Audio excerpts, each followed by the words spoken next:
içinden aşıyor.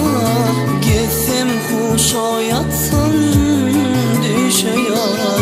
Sendeki tek sevgilim kalbimde. Bir de gitsin yaşlım çağlara. Seyletsek gel bile bağlara. Adın yazsam barıp dağlara. Sendeki tek sevgilim kalbimde.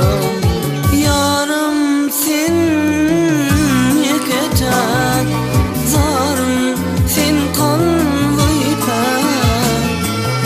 Aygır kuyar sençe yok. Sen yeketek sevgilim kalbimde.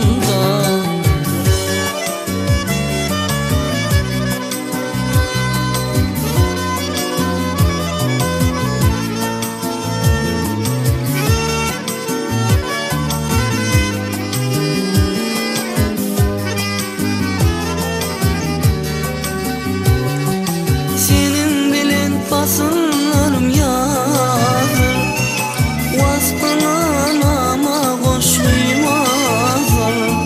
Çektirsen çekçenim şol nedir? Sen yeketek sevgilim kalbimde.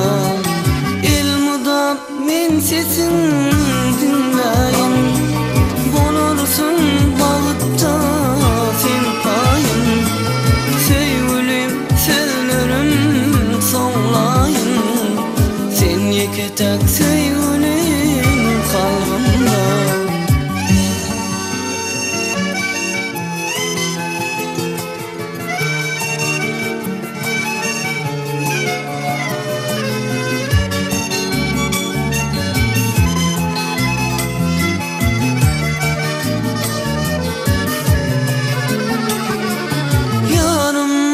Sen yeketek,